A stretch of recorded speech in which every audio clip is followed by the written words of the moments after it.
Trim it high enough so any tall person on a bike. So good. He's gonna get that done.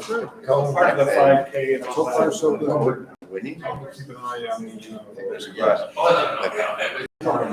Memories. Bridge on West. Yeah. That's just real. we've got it all trimmed up inside. Whatever. That'll be the last. We did all the sidewalks you mentioned. All that's been done. Are we ready? You're ready. All right, thank you. I'd like to call the regular meeting of the Village Planning Commission of Elmont for September 5th, 2024 to order, please. May I have a roll call? Tedeschi, Here. Meek, Here. Zender, Here. Schneider, Present. Dyke, Present. Keller. Here. Miller. Here. All present and accounted for. Great. Next item is the approval of the agenda. Unless there are any alterations, changes, or corrections, I'd accept a motion to approve the agenda. So moved. I have a motion. Do I have a second? I have support. Any discussion? Support. All those in favor? Aye. Aye. That was a little slow. Sorry. I know we haven't met in 2 months or 3 months. Next item is the approval of minutes for the regular meeting of June 6th, 2024. In your packet, Kim provided us with the minutes of that meeting, and unless there are any changes or alterations or corrections, I'd accept the motion to approve the minutes as presented. So moved. I have a motion. Do I have a second? I have support. Any discussion? All those in favor? Aye. Ah, that's better. Very good. Next item is communications. We have two items of communication. One is land use planning and zoning certificate courses brochure. Caitlin, would you like to walk us through this? Oh, that was me. Or is that for you? I can speak to Oh, it. okay. Okay. So Michigan State Extension, they are an educational, as part of the state of University of the University of the State of Michigan. They have an external kind of component in which they do training, and it includes a lot of basic your planning, your zoning, different things of that nature. So if you're interested in any of that training, you can talk to Kim about it. I believe if you remember last year, Emily City had suggested doing a series of that training. So I don't know that you necessarily need to do that again, but you can do more abbreviated courses through that. But that's another tool out there for you. Kim, would these be online courses? I believe. The way I read it, I think- Some are not. Yeah. They are online? Some of them. Some of them are. Okay. Like the Citizen Planner program is in person, Okay. but the others looks like they're self-paced. So. Any questions of any of the members? All right, we'll move on to the next item, which is a Wade Trim presentation and training. Right. Be my guest. All right. Go right ahead. All right, so our agenda is to introduce my substitute, Arthur Mullen. We'll get to him in a moment. Implementing our master plan, so that's something that we completed back in June, July. So this is part of that training that we'll try to do on an annual basis to just, again, remind you of that. We have a few slides on the state of Elmont as far as some different projects and stuff that have been going on, and then we'll do a short basic training to kind of remind you of some different things before the turn of the year. So with that, I'll turn you to Arthur. Oh, thank you. My name's Arthur Mullen. I've been with Wade Trim since 2017, and I doubt you're even going to notice I'm here that much because I think that Caitlin will be back before we know it. But if there's things that are on the agenda and needs to get done during her break, I will be the person. A little bit of background on me. Historic preservation is where I got a degree in grad school. So Bob Vila, this whole house kind of stuff. And then also as a Downtown Development Authority director for Mount Clemens, and then have worked public and private sector doing planning work, and also worked for the Automobile National Heritage Area as a program manager for revitalization. Also assist with recreation plans, master plans, my interest. really is towards implementation of master plans and making sure that the vision, we then move into the zoning ordinance for implementation. I hate to see a master plan at 15, 20 years and we really didn't implement any of those items. And I think we all don't like to see poor planning. And if we aren't implementing our master plans, it kind of leads that way. So that's kind of my interest. And I'll be here October, November, December at your beck and call. And then hopefully Caitlin's back with a healthy baby, and you will be back to your regularly scheduled programming. Very nice to meet you. You'll find we're a very congenial group most of the time. I trust that. I'd be very upset with Caitlin if that wasn't the case. No, Caitlin's been very good to work with, and we really appreciate both of you. Thank you very much. Yeah, no, she's been a great addition to Wade Trim and has a lot of very happy clients in the area. So that's been great to bring her on board. It's on the list of happy clients. That's why we followed Caitlin from Rowe to Wade Trim. You're not the only one. We did not want to be without her services because she had served us so well. So. Yes, I think you are one of several. Our village council had the foresight to see that planning commission worked with her, really, really well. And during the interviewing process decided that we wanted her to be back, which has been an asset for us all the way around. Excellent. Well, shucks. Hang on. Well, she makes us work hard. Don't she Oh, and she can be a taskmaster, with there's, if we get behind, it's just let's get going here. We can't. But anyway, go ahead. So again, we finished our master plan. It's our 20-year vision of our community. However, one of the things that we want to make sure that we do is that implementation happens over time. So we can choose as the planning commission or as the village as a whole, what level of pacing makes sense for our community based on, again, our 20-year vision of our community. So a few things to make sure that we focus in on. So our zoning plan, our future land use plan, those are components that we always want to look at when we're looking at rezoning decisions. It's part of our standards for approval justification, but it also is trying to tell us what is our ideal future. This is the way we want uses to develop, commercial to expand or industrial to stay where it is.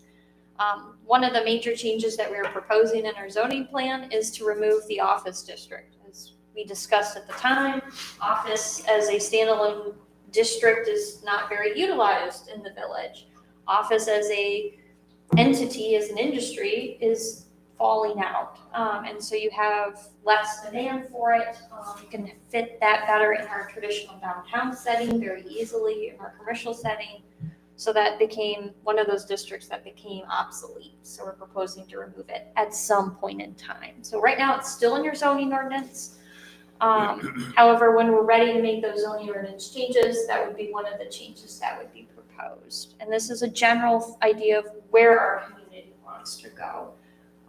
We did a 1-to-1 ratio, so that way it's very clear in the rezoning decision, generally speaking, which way we want to go. Other than we had that lot north of North Street, in which we're like, well, it could be multiple family or it could be single family. There's that one. But other than that, we otherwise have a plan. And it's our job to make sure that we're maintaining that in our land use decisions for rezonings. One of the other sections is part of our implementation plan. We said, what are 5 things we're going to try to do in 5 years? Again, take that massive document, a 50-page plus, and say, how are we going to, what are the main things that rise to the top that we want to make sure that we're doing? And so one of the major things that came out of the sidewalks, which is no surprise to us as the Planning Commission, is improving our sidewalk infrastructure. So one of the action items was to do an actual study and then implement that sidewalk plan. We had extensive public engagement during our master planning process. And that is something that became a top priority for our community, fixing those gaps. We talked extensively about our values as part of when we're looking over site plans. When do we want to put in a sidewalk? In our master plan, we have the sidewalk inventory specifically and tried to prioritize completing those different access ways. So again, we're looking at a site plan and we say, should we waive the sidewalk or should we not waive the sidewalk? We're trying to build our case again for where do we want to be as a community with our sidewalk infrastructure. So tentatively, we put 2026 on it, but these are general numbers. So if you wanted to start it next year and there's capacity to do that, that's something you can easily do and advocate for. It's just, again, trying to put us in a general ballpark, especially orders of operations. Then the year after the sidewalk component, amending our zoning ordinance, one, to implement the goals of the master plan, but also in general, best practices, things in case law may change. You may know about the PA1 or the 233 Public Act with all the alternative energy components associated with it. I don't think we're a high risk for wind farms or solar facilities. But there is the battery storage facilities or energy storage facilities. We're not sure quite where that is in some of this discussion. So that's something I think we can evaluate as that comes forth if we're a community of interest for that use.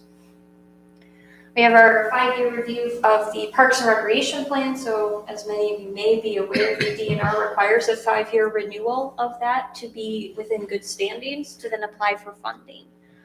So that will be taking place hopefully in 27.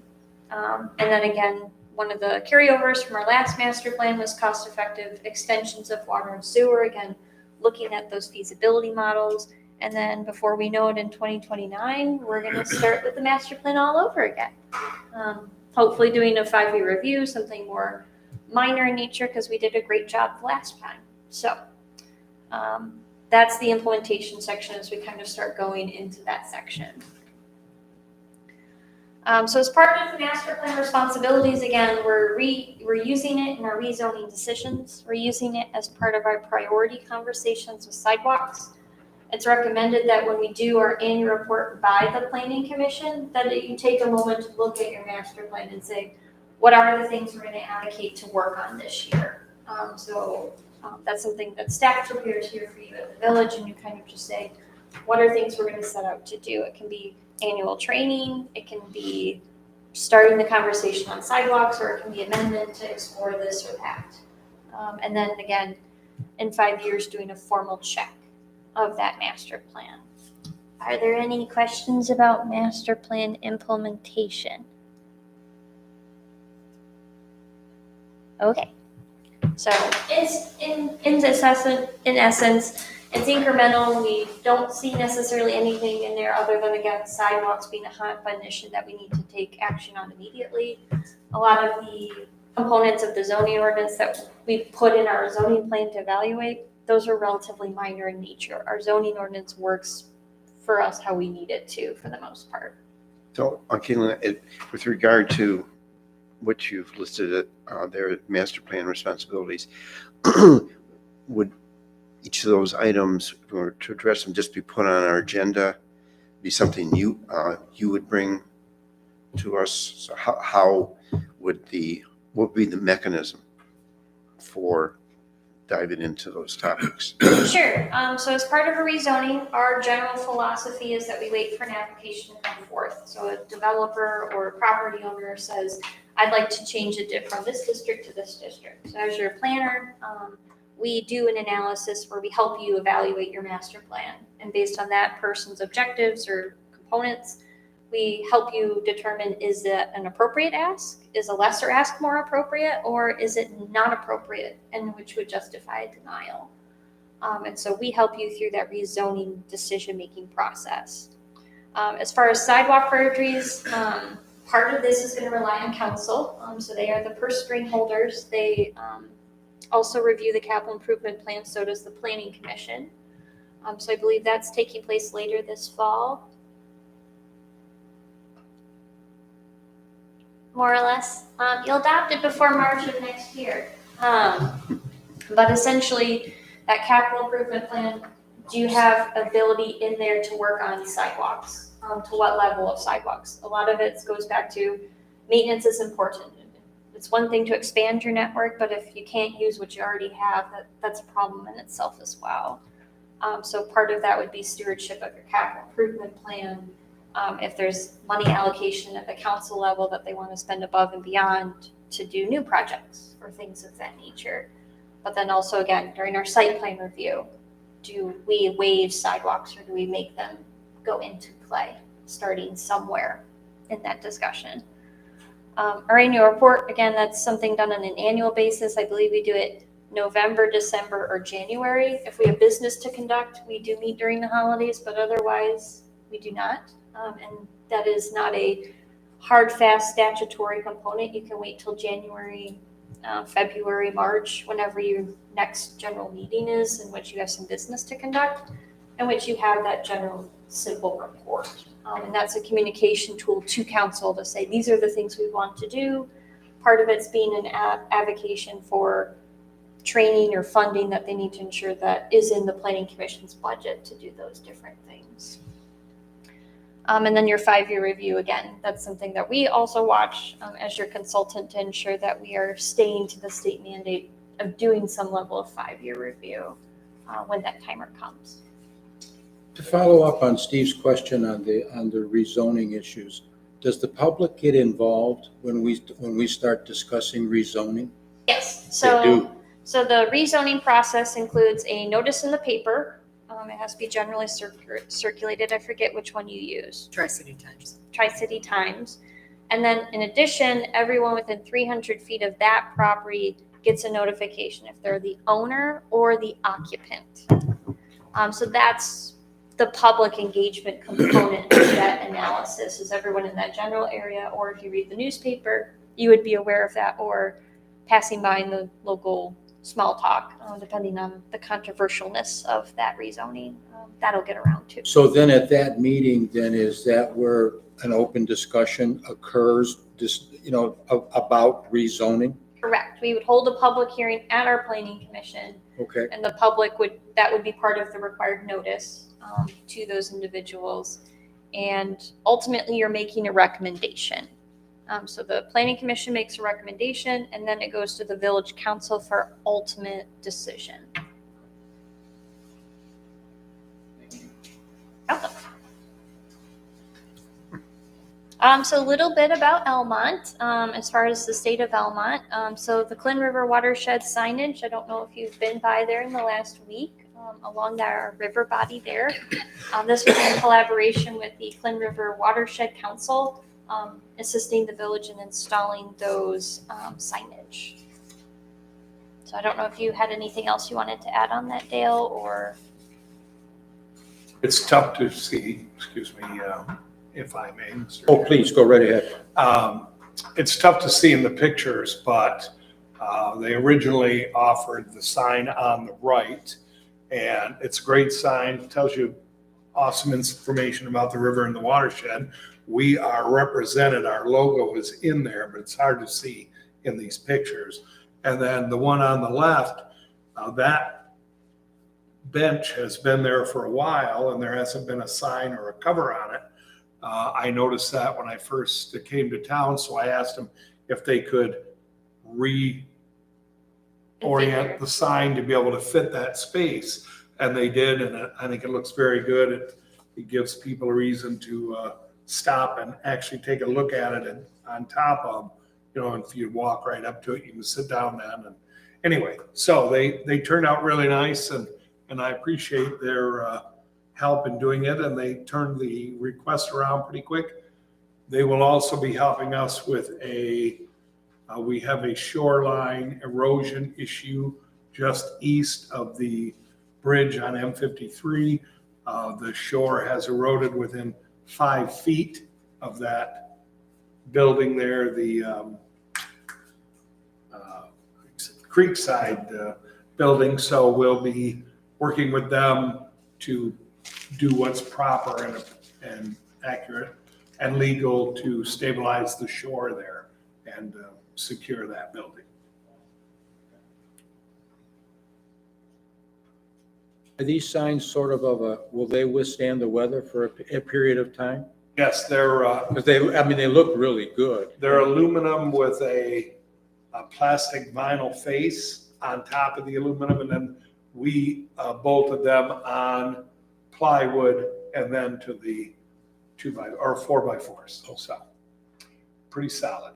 And I asked them originally to give us extra in case they were vandalized or whatever, and they just say, no, we'll just turn them around when the time comes, we'll get you another one.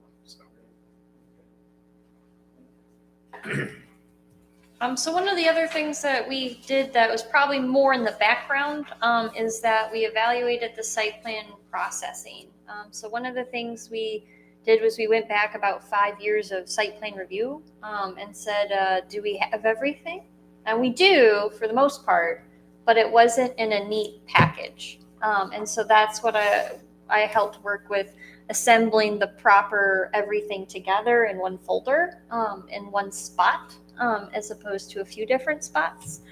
And what we did is to ensure that it is easier to move forward with, is we made internal checklists that go with each folder.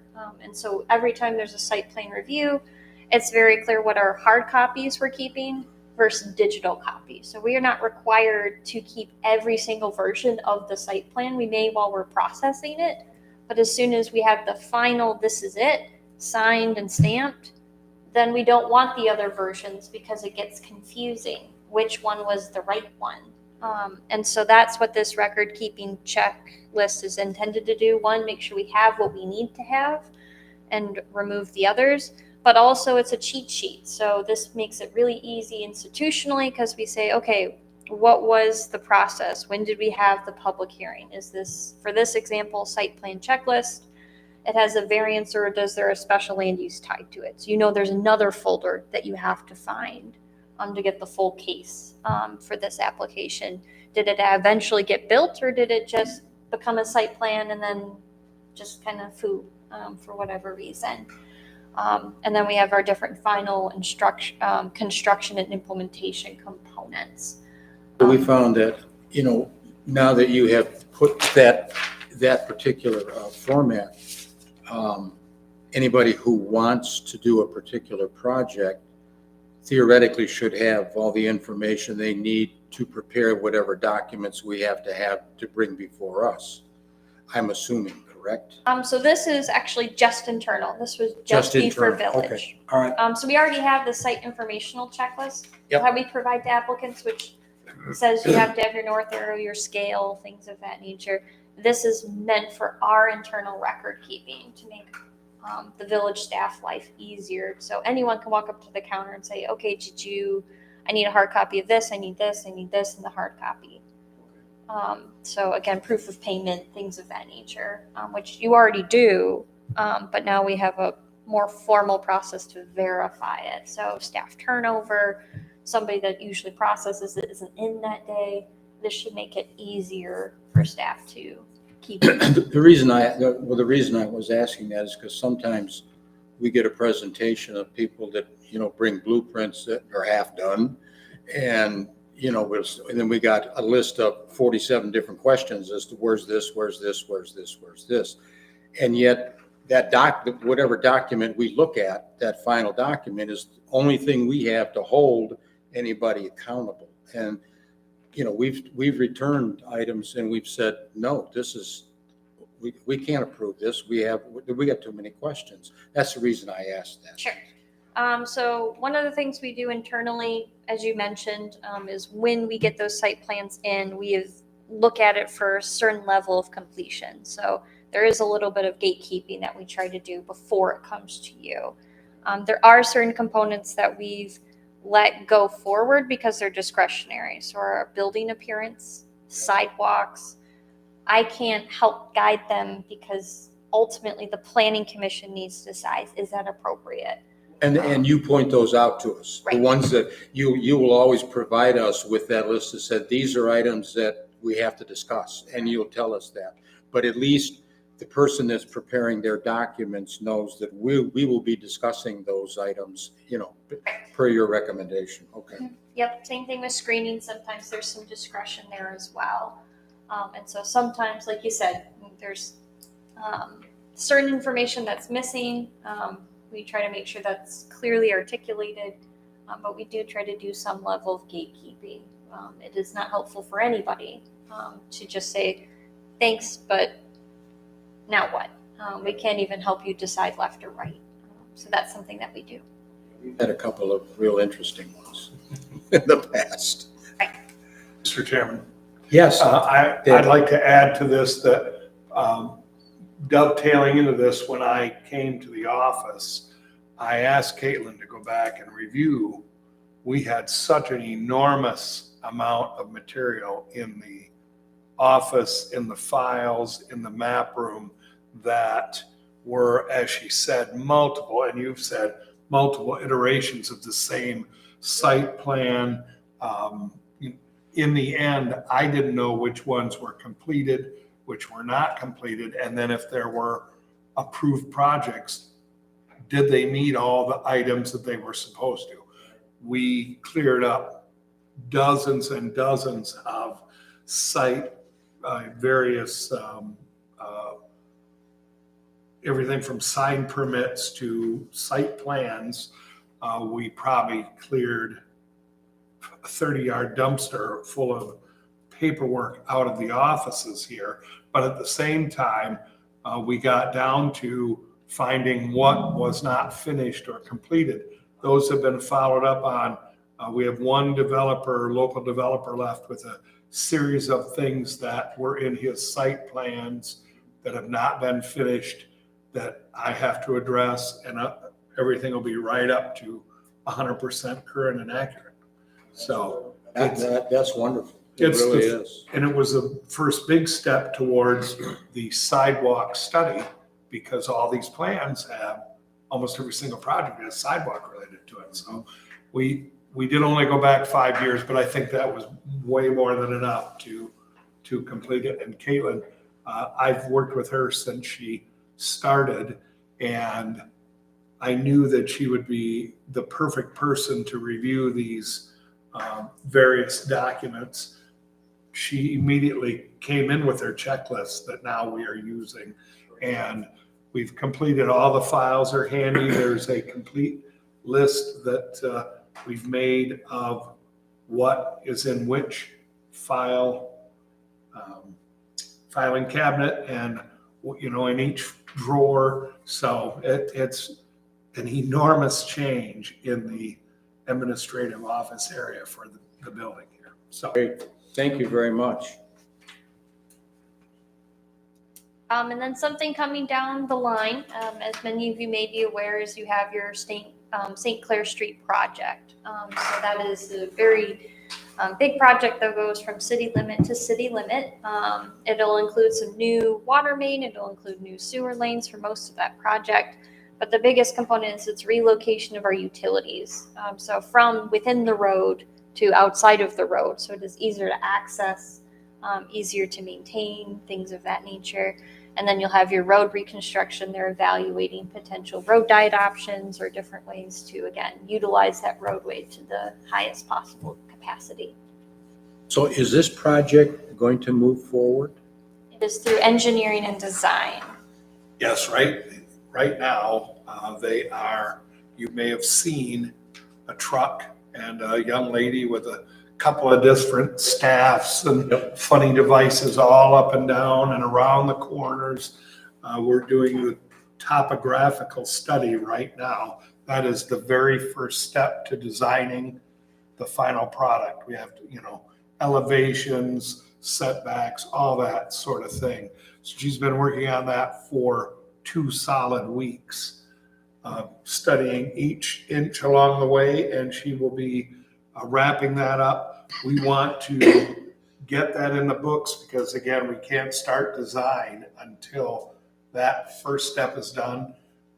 Kim is anxiously waiting to pay a bill that wraps up the last of our grant dollars towards these projects. Yep. It clears that off of the books, and then we jump in 100% into the new grant that funds a $4.5 million grant that funds that St. Clair Street project.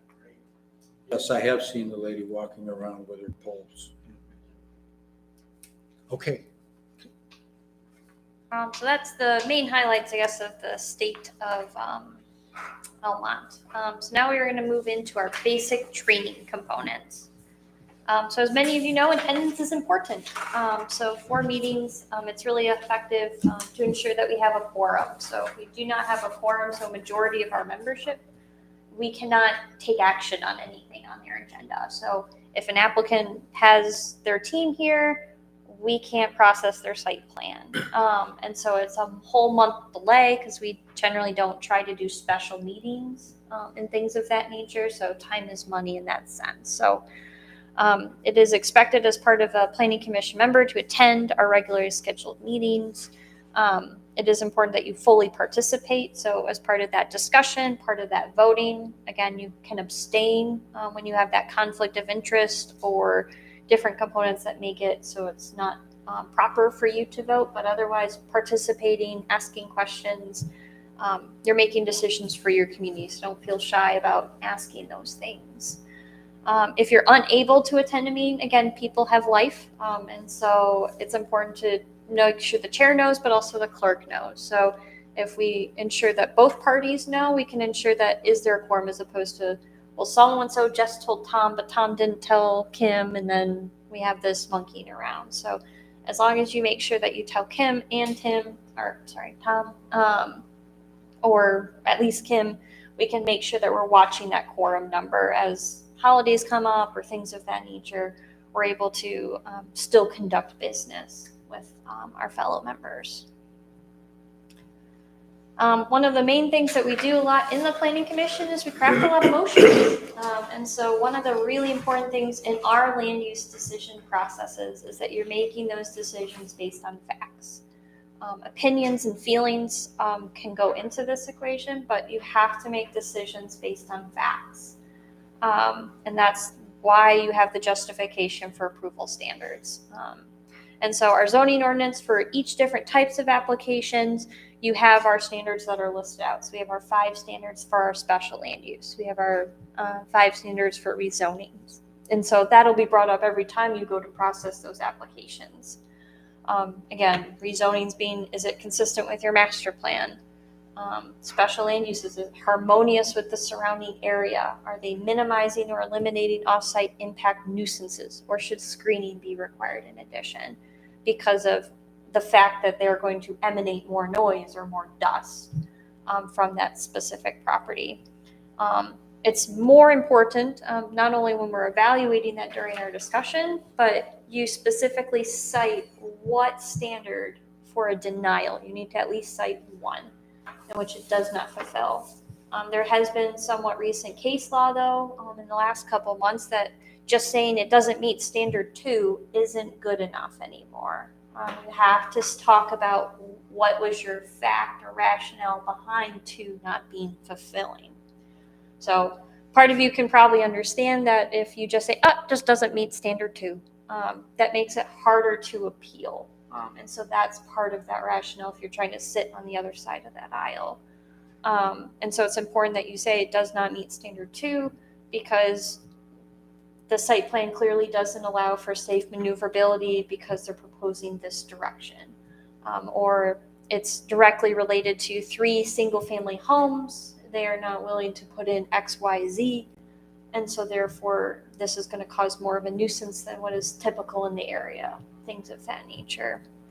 And so that rationale provides that additional clarification. You have somebody that records your minutes and diligently does so. And so that's, again, something that's important. And we'll talk about your minutes in a second, why they're important, just to not say, it looks good. This is the official record. Minutes are more important than memory, because that's what's lasting. So 20 years from now, when Caitlin's trying to help you with something and we have to try to find the minutes, that's what we're going to be looking on for those different decisions. So in the past, you have always provided, when we've had ZBA meetings, you always take the standards and you give us pros and cons on both one. Arthur, will you be able to do that as well? Yes. You will, okay. Should the need arise. It hasn't most of this year, but who knows? But it's very helpful because then we have the standards in front of us and we have the pluses and minus, pros and cons of those standards to evaluate whether or not to make, how to make a decision. So I'm just wondering if that's something Arthur will also be able So to the form's slightly different than my previous operation. So one of the things we shifted differently is instead of having a pro and a con, because that's very support opposition-y, we list the facts for you. And so it's taking a step back, making it less difficult, or making it more difficult in a litigation sense to say, well, there's 5 cons, but you have 1 agree, or vice versa. And so our firm's philosophy is we want to make sure we're providing you that facts.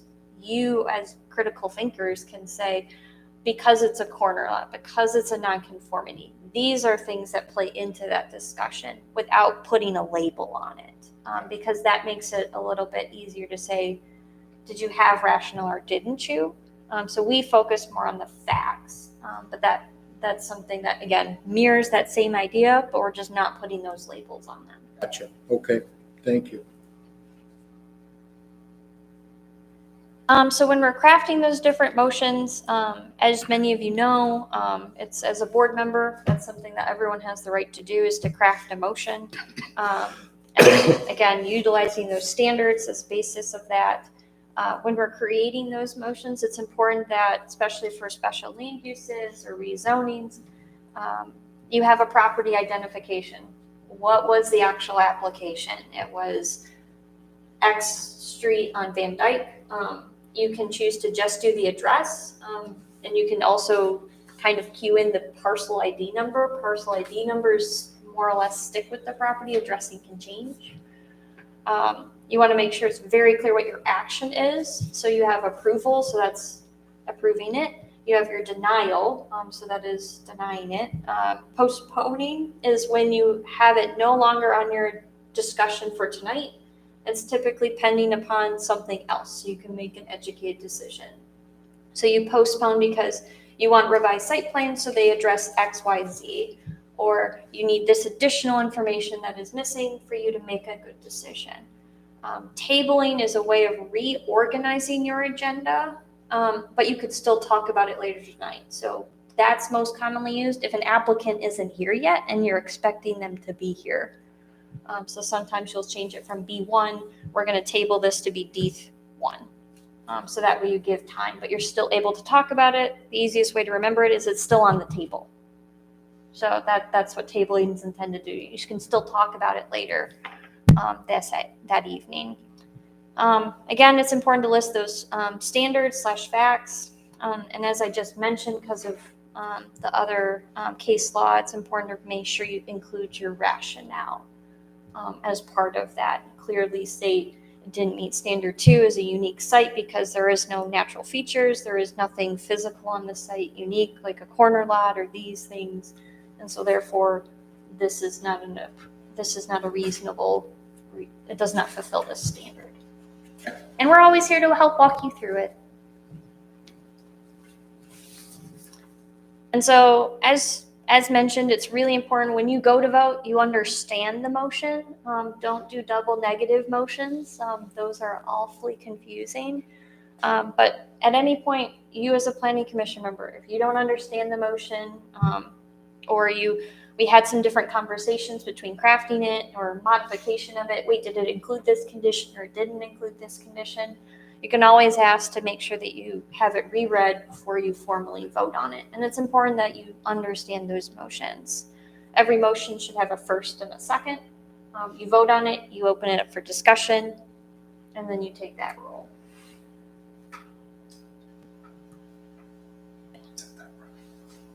And I turn it over to you, correct? I think so.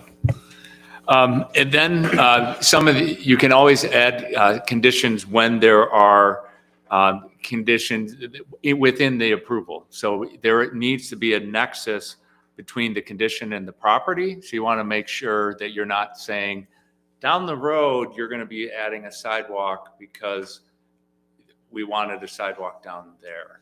The condition has to really connect back to the initial property. So that is one of the requirements. You also do want to make sure that you're following your approval requirements. So Caitlin listed those out in attaching the conditions for approval. And they could be extra landscaping. They could be relocating the drive. So these are, or adding an extra drive or adding additional landscaping.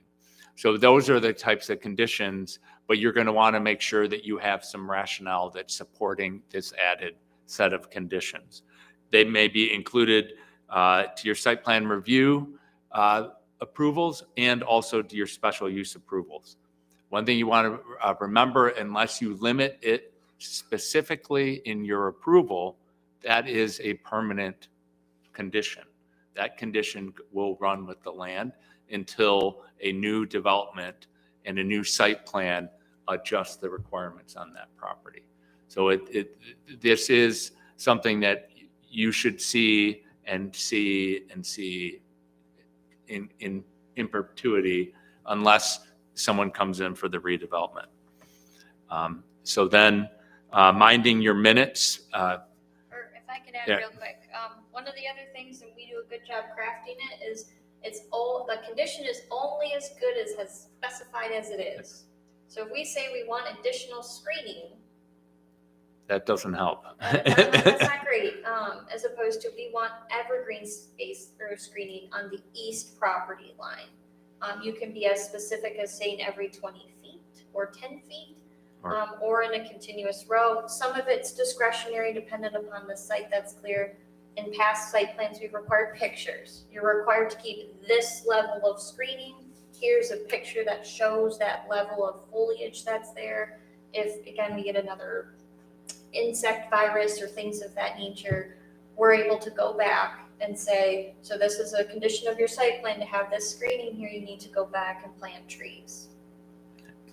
That's what I'm saying about the permanent nature of it. So if that was screening and you had a double row of arborvitae and the deer come through and eat out the bottom of the arborvitae, you would have the possibility, you could go out and say, no, you need to replant, and they could choose a different type of planting and say, well, the arbs seem to be deer fodder, so do we want to use cedar? But that would be up to you to kind of review that condition and say, this will now still comply with the requirements of what we wanted.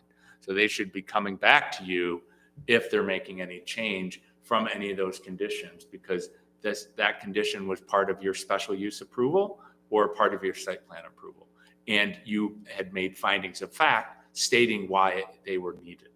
So that's kind of why we want to make sure that you're pretty clear about how and why these are being required.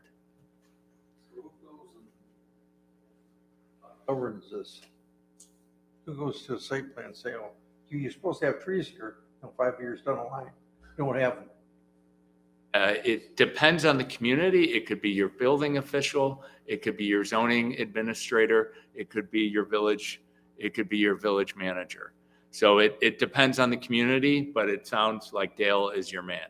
So he is the one who, as you all went and found the final drafts of the site plan, he was looking through them to make sure that they were completed. And those that weren't completed to what you approved and any conditions you required, he was on them saying, you didn't do X and you didn't do Y.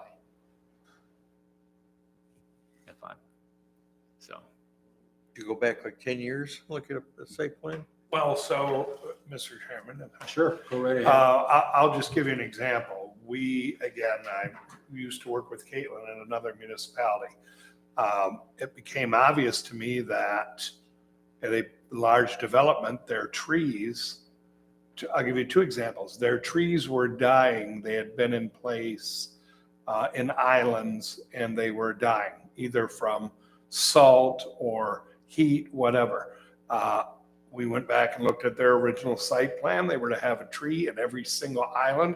They were down about 5 trees in 20 islands. We went back and said, hey, Kroger, you need to replace these trees.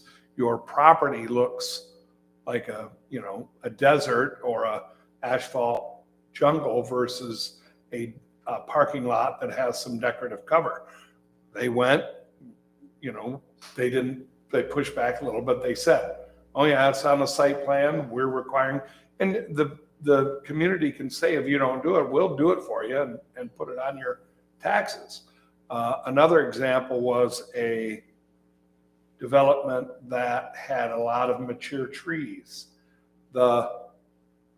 If you're working around mature trees, you have to stay outside of their drip line.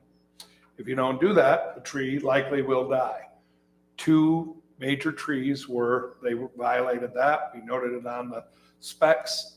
3-4 years later, those monstrous, beautiful mature trees were 3/4 dead. Right wherever that root ball was run over, the tree died. We went to the company and said, you got to replace these trees because you damaged them when you built the building, and now you have to put them back. So one of those was easily 10 years old site plan, and the other one was about a 4-year-old site plan. So it's really observational as you exist around a community. You can see where these things were or weren't, and they should be. Another example would be a fast food restaurant puts up a fence to keep the headlights from the vehicles entering the property from hitting the neighbors. 10 years later, the fence is rotted, it's gone. You notice that, hey, there's fence over here, but you can drive right in and see the neighbors. Check the site plan, you better get out there and put that fence back. And then they have to follow up, or again, the village or the city, the municipality can do it for them and charge them. Because it's all for the betterment of the community in the end. So Caitlin was talking and stealing my thunder a little bit about minding your minutes. So a couple of things it's key. This is your official record. And this is, if something goes into court, this is what they're going to be looking at. And they're going to be looking at the documents that are still in the property file. And that's it. And the court, if you've made a decision or have some questions, they can actually send it back for, like, we can't understand how you made this decision. You need to make a decision because the minutes weren't clear. So we want to make sure that the motion is clear. We want to make sure that who seconded it, that information is there, and the number of votes.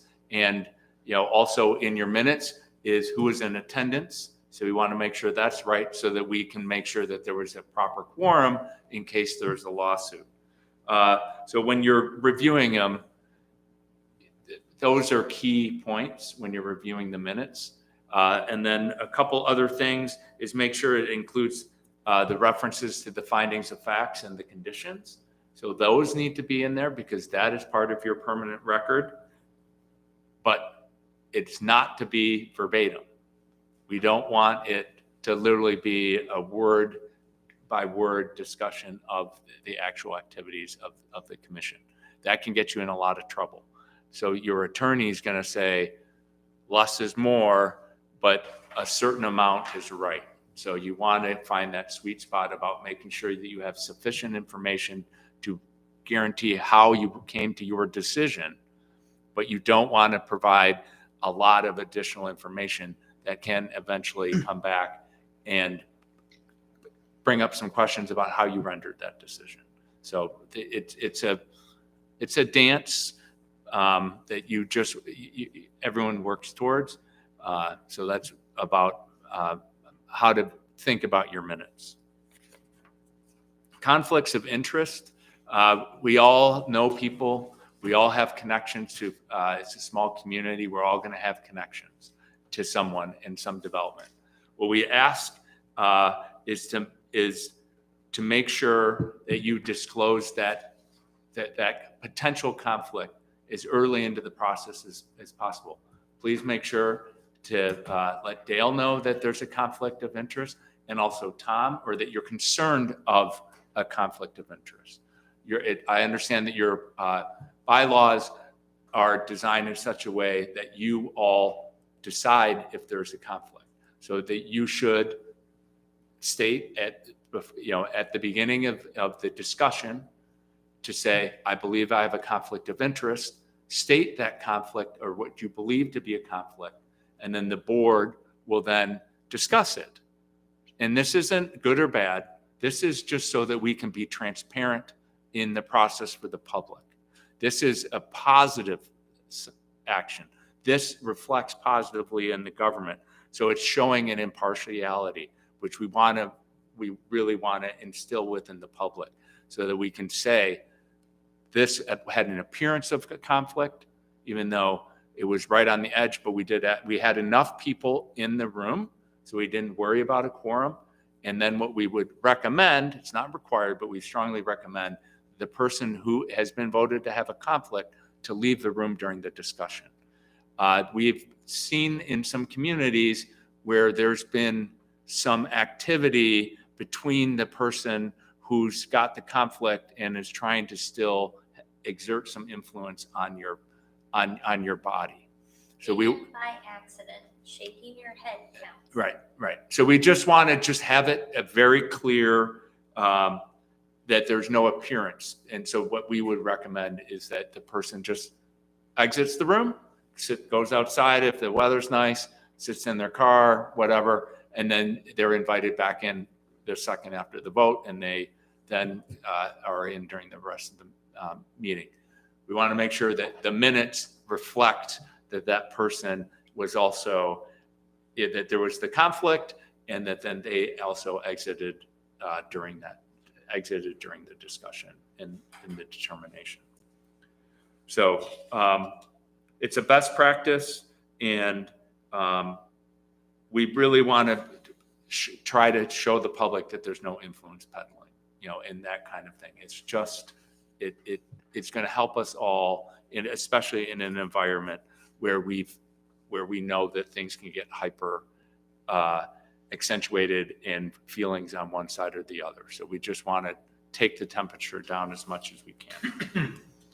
Now, ex parte contact, what we want to do is we want to make sure that all of the parties have the same information at the same time. So you should not be having a discussion with the applicant on your own, with the property owner. What we would recommend is that you say, I would rather have you come to the meeting and have a discussion, and be heard by the entire body. Again, this ties into an openness of the decision making. We don't want an individual to have on the commission have specific information about that activity on their own. That may influence how they're going to vote, but it also limits how the rest of you may not have that same information. And so what we want to do is make sure that all of the discussion occurs here in the room in front of the body. So this is why we're really trying to encourage people to make sure that we aren't discussing any of these activities beforehand. With site visits, there is a couple communities that will have meetings at the site, so that but this is rare. But what we have to do is if the entire board is going, then it has to have the meeting is opened at that location. You're taking minutes at that location so that, again, we can reflect the activities. Instead of having that process, individuals on their own can go to the site and look at the site. Or if you need additional information, please ask the applicant. They can go out and take a photograph of how tall are those trees going to have an impact on blocking the view. They can go out there with a pole and tie some tape on at 8 feet high to show you what it looks like and show you a photograph. Or how tall is that wind turbine going to be? Send up a big balloon up a 450-foot tall line and say, that's how tall it is from a quarter mile away. So there's ways that we can ask to make sure that people provide that information so you get that information. They may also say, you're invited to the property.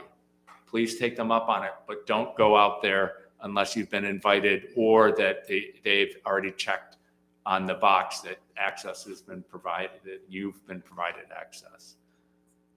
The what? I have a question for you. You just probably covered it, but say we have something to look at and it's in town, might require you to go to the back of the property. Are you allowed to enter the property? Is trespassing waived since you're a planning commissioner? It is not. No, unless two things. Either you've been invited by the applicant, like at the meeting prior when they came in and just gave a general information and they hadn't submitted their site plan packet, or if in the site plan packet, there's a checkbox that I think you were saying. So some communities on their actual application, under we're the property owner, we consent to paying all fees, blah, blah, blah. Some communities also put in, you are also subject to on-site inspections during the review process by township officials or appointees. But again, these are individual people's properties and things of that nature, so I don't think form is the easiest way to go. Consent is the easiest way to go. Right. And we do encourage you to go to sites. There's a lot you can look at a 2D image and say, well, it sure looks nice. But actually physically going somewhere, standing on that sidewalk, looking at that property line to say, okay, what does that foliage actually look like? Or again, you can take a picture and you can make it look awfully pretty, as opposed to maybe what it actually is, or they only got a portion of it and then show it very foliage, and then to the right, there's nothing. So being on a site does help provide some context, especially with topography and things of that nature. So it is encouraged to go, but just keep in mind too, the ex parte contact. So if the property owner says you can come on the property, you're trying to keep the sales pitch that they may or may not choose to do to a minimum. You say, oh, I look forward to hearing more about how X neighbor is and how long they've had the grudge with you at the planning commission meeting, so everyone hears it, as opposed to getting your ear and feeling, again, that transparency, that openness we want to ensure is in this venue. Same thing if a neighbor pulls you aside. It doesn't always have to be the applicant. It can be a neighbor that finds you in the grocery store. They say, oh, I saw that you were looking at that property. Horrible, isn't it? Like, nope. I really think you should come to that planning commission. I'd love to hear that. If you can't make it, send something in notice and I'll make sure it's read at the meeting or things of that nature. So again, you're not trying to shut people down. You be cordial about it, but encourage them to go beyond just talking to you, because you want to make sure everyone else hears it the way you articulate it. And yes, we don't want you traipsing around someone's property. This day and age, you might not get the response that you would like from the property owner, because they may not know that you're on the planning commission either. So please don't trespass, but that could be when you do the site visit, you may all of a sudden realize we need a little more information. So that's the benefit of a site visit, is I can see a problem or a potential problem. Can you now explain it to us?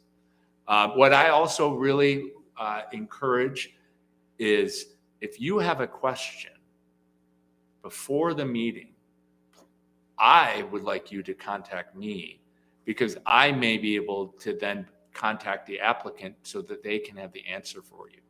So instead of waiting for the meeting, if you've got strong questions, I am always excited if you contact, and you should then say, I asked this of Arthur on the phone, so that you're then, again, being transparent about this.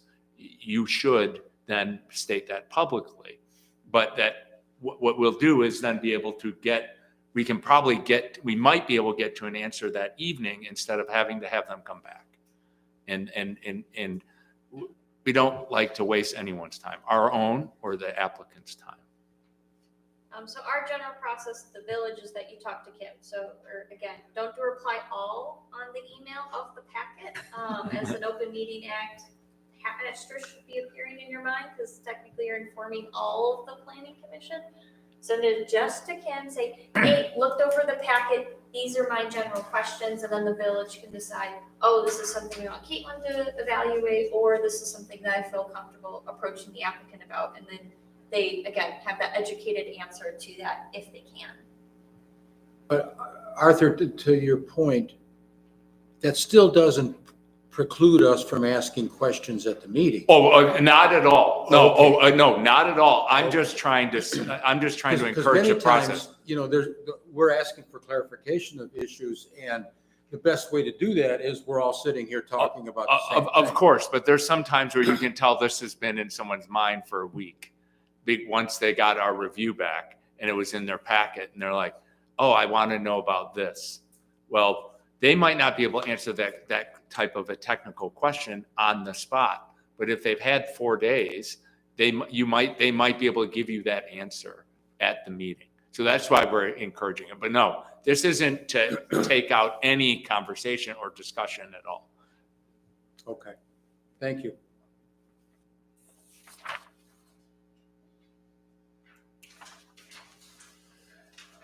So one last thing in our training is about precedent and how we are setting, how we could possibly be setting precedent.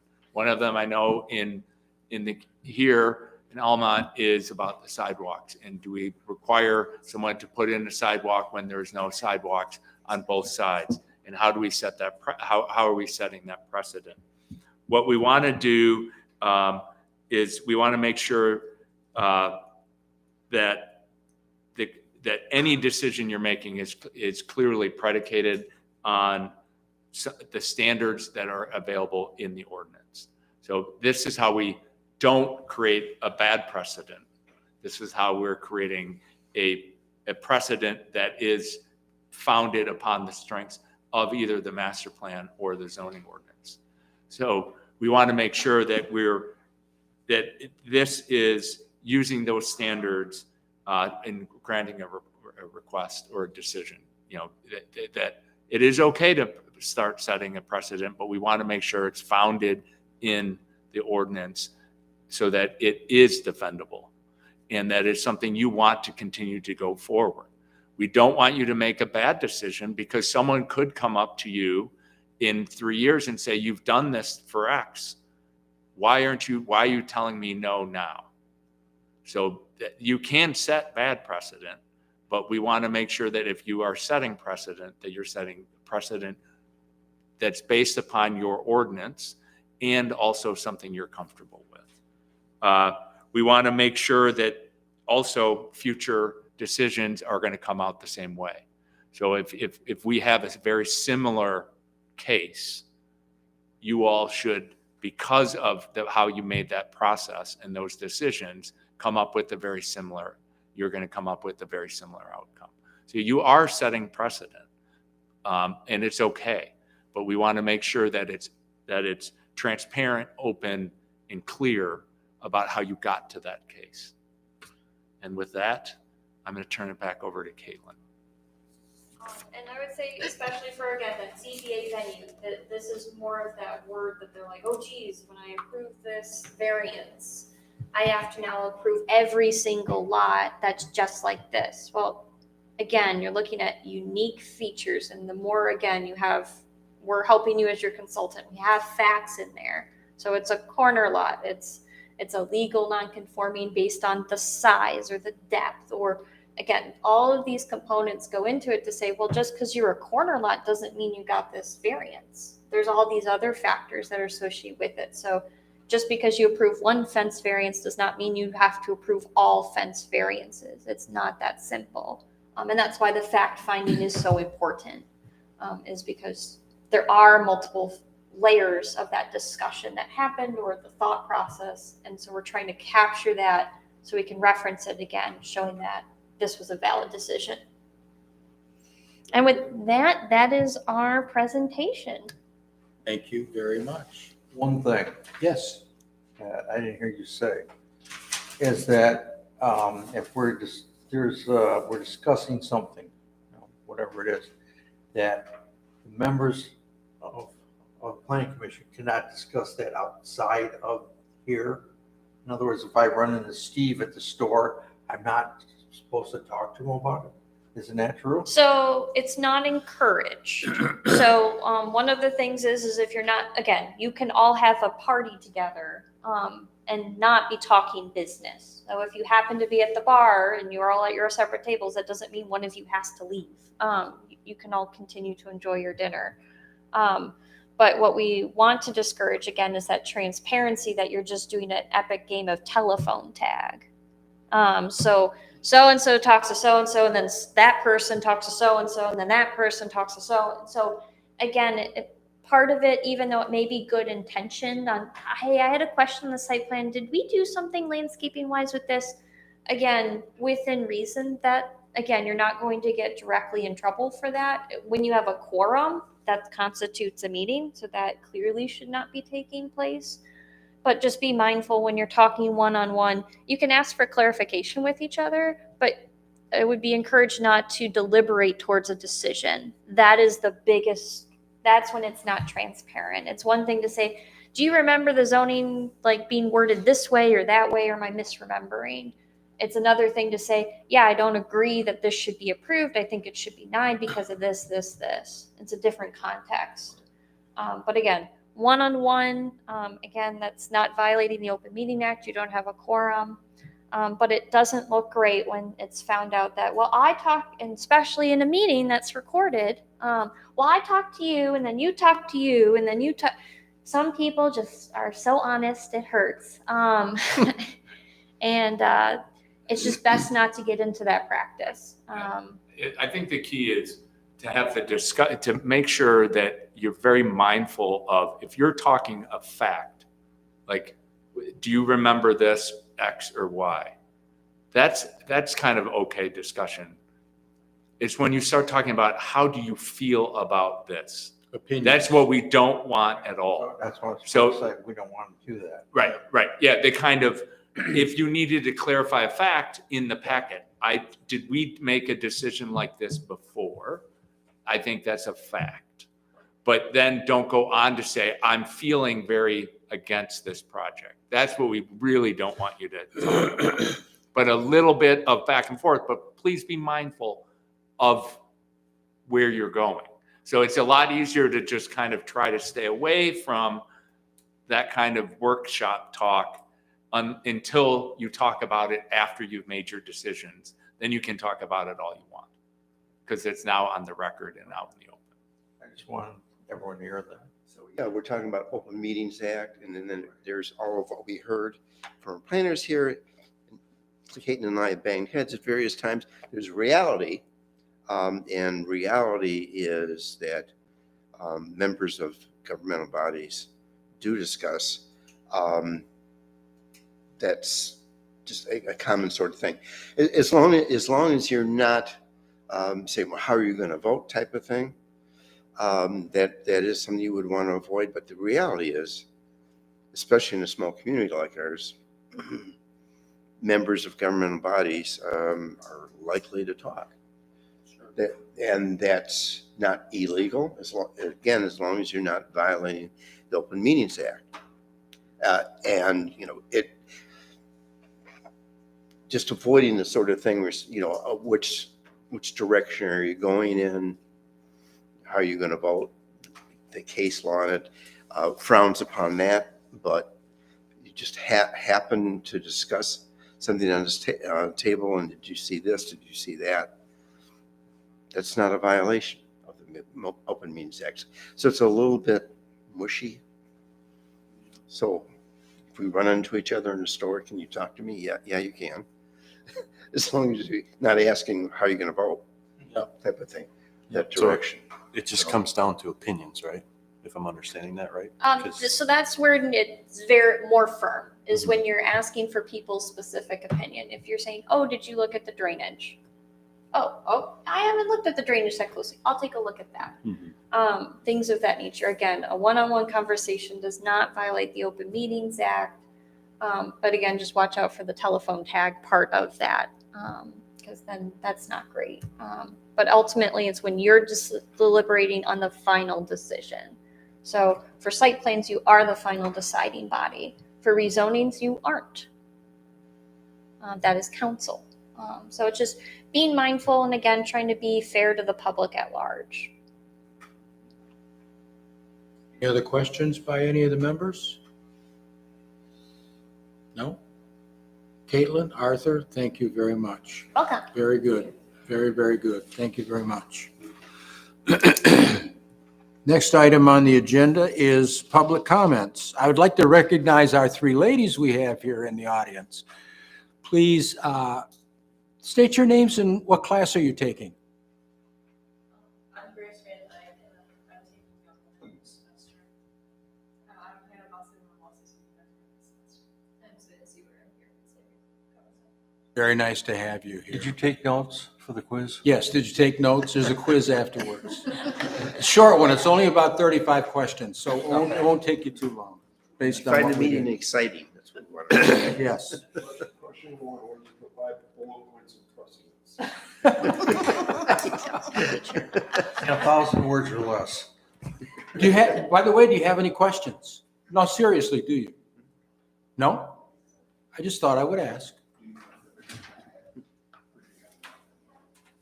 Have to do one another each one. I'll take screenshots. Okay. Very good. Well, it was nice to have you this evening. Public hearings, we have none. New business, we have none.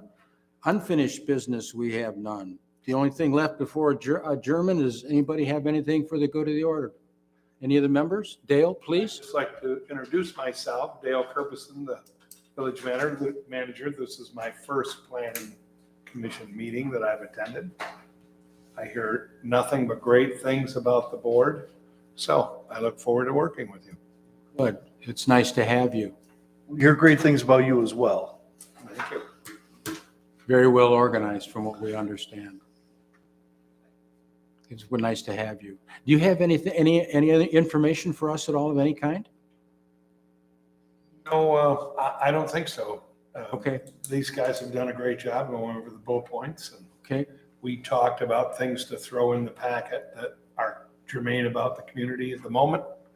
The Heritage Festival is going along fantastic. It's very, very well ready to go, I think, so. good. Kim, you have anything for us? No? Nothing else other than that? Steve, Sure. please. Always have to have things to say. I just want to point out to the young ladies that there's certainly a tendency, especially amongst the young, to not be very interested in governing. And a meeting like this is limited scope and it may feel kind of boring type of thing, but there are certain aspects of government that are very interesting. I mean, certainly at the council level, you're considering issues that deal with all the citizens, and decisions are made that affect the everyday life of people who live in the village of Almont. And then the Downtown Development Authority, all the various events. We have a board, Downtown Development Authority, that enhances the community with the Heritage Festival, the Holiday Parade, Chili Crawl, et cetera, et cetera. And the reason I'm bringing this up to you is that not many people want to get involved in governing, and I've only been doing this for 29 years, so I'm a glutton for punishment. And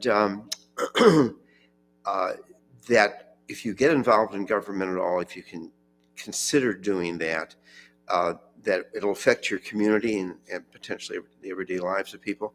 And most recently, and that's why I'm thinking of you, young ladies, we appointed a person who graduated from Almont High School. She's 20 years of age, and she now sits on the Downtown Development Authority board. And we wanted to really encourage that, getting a young person like that, because we want to you need people from all different layers of society, the older people, people in the middle, and the younger people, because they all have different perspectives. And so having a 20-year-old she's very bright and very enthusiastic, and a governmental entity is a real boon to the community. So if you want to sign up for something once you get out of school and get involved in government, unless you take a good look at that, you don't realize what a benefit that can be to the community. So I just wanted to mention that. Keep it in mind as you get a little bit older. Thank you. I'm done with my spiel. Anything else? I will entertain a motion to adjourn. I have a motion. Do I have a second? Support. Is there any discussion? All those in favor? Aye. All those opposed? Motion carried. We are adjourned.